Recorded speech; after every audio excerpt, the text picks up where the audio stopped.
Welcome back, everyone.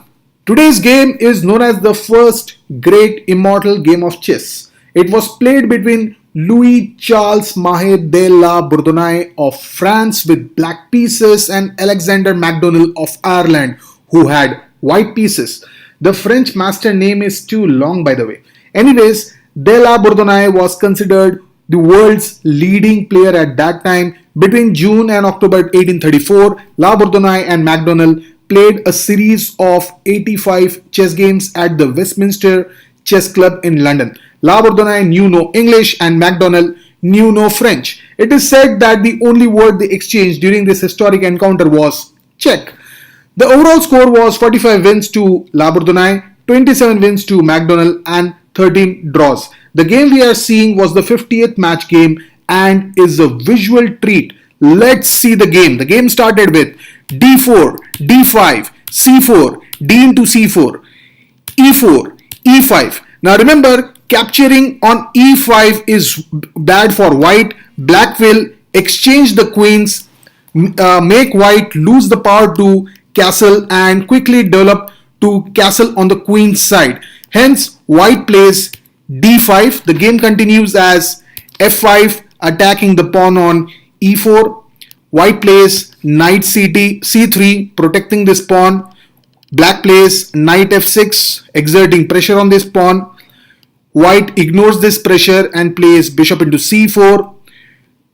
Black does not capture this pawn on e4 and goes ahead with this development and plays bishop c5, which eyes this f2 pawn on the king side. White plays knight f3, a typical developing move that clears the path to castle and also attacks the black pawn on e5. Black plays queen e7 protecting this e5 pawn. White plays bishop g5 pinning the knight over here.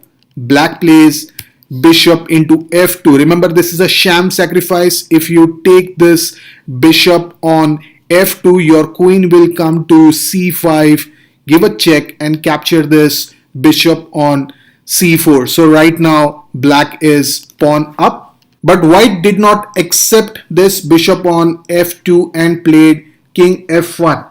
Right, remember, it would have been better if white would have taken this bishop on f2, which will play a critical role in the future position in this game. So black played bishop b6, white played queen e2. Idea is to get the bishop on e3 and neutralize black bishop on b6. Black played f4, blocking white's bishop's access to this e3 square. White plays rook d1.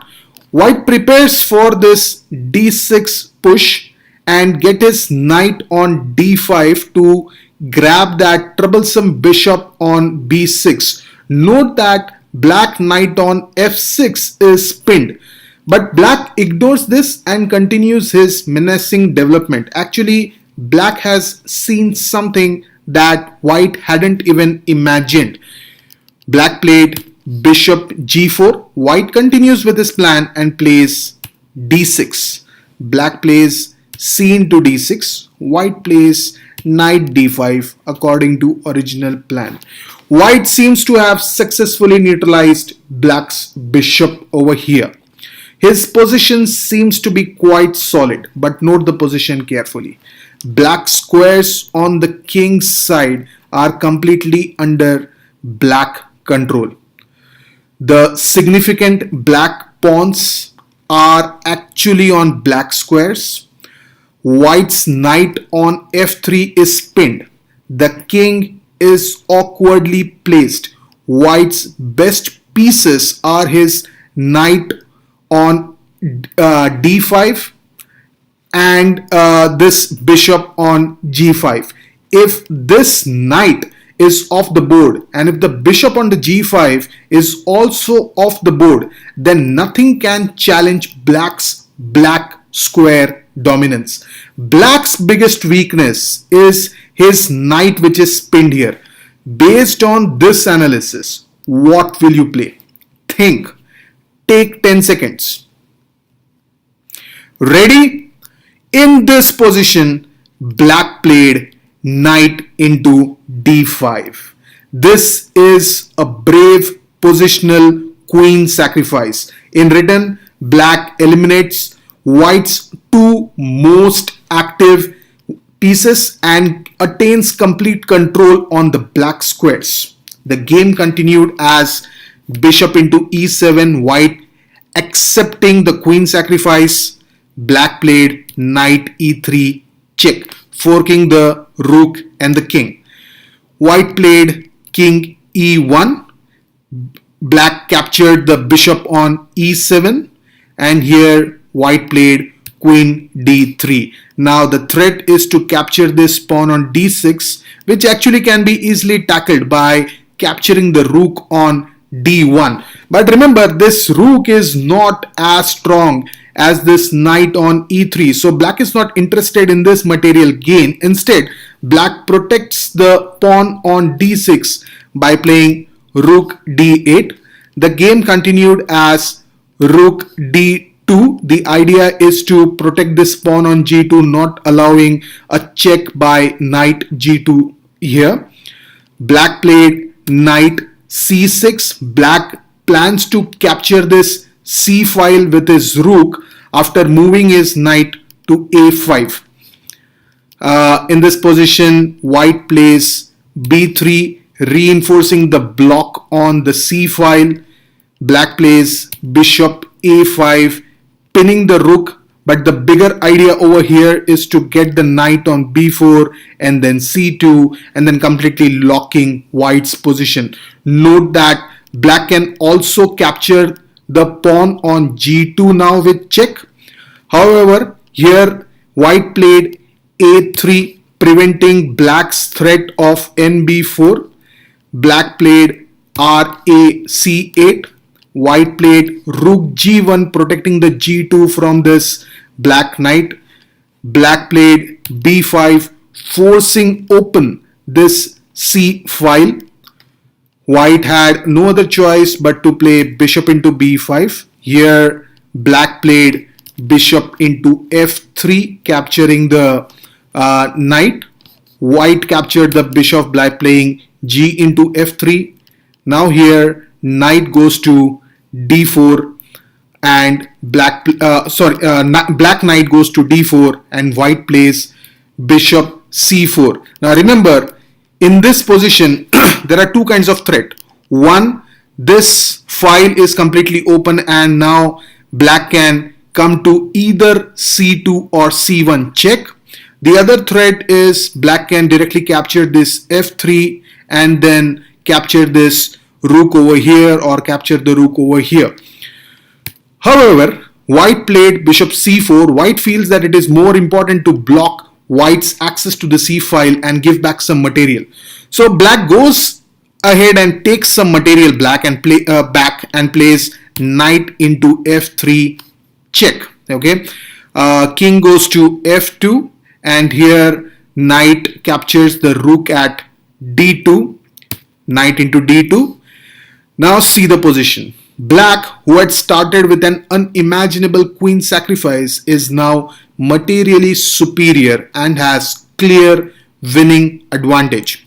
The game continued with white capturing the pawn on g7, rook into g7 check. Black king moves to f6, rook goes to f7 check, king goes to g6. There are no more checks now. Rook comes to b7. Black plays knight d into c4, capturing the bishop. Pawn captures the knight. Rook captures the pawn. Queen goes to b1, connecting with its rook over here. Black plays bishop b6. With this move, black cuts off the white's queen from its rook and exposes the white king to unpleasant discoveries. White avoids these discoveries and plays king f3. Black plays rook c3, again with possible discovered attacks. White moves the queen to a2. This is white's final attempt in his hope for a miracle. For example, by mistake, if black plays a move like, let's say, rook c2, then it's a checkmate delivered to black king. The game will continue as queen e6 check, king has to go to h5, rook into h7 check, king g5, h4 checkmate. But there was no by mistake in this particular game. So after queen a2, black played knight c4, discovered check with the rook. Okay, this also blocks white's access to this f7 square. King goes to g4, rook comes to g8, rook into b6. You see, white's king will soon get checkmated, and he actually doesn't have any great move here. So he just played rook into b6. Black played a into b6, king comes to h4, king goes to f6, opening up this g file. Queen comes to e2. Idea is to somehow come to white's defenses, but there is no defense over here.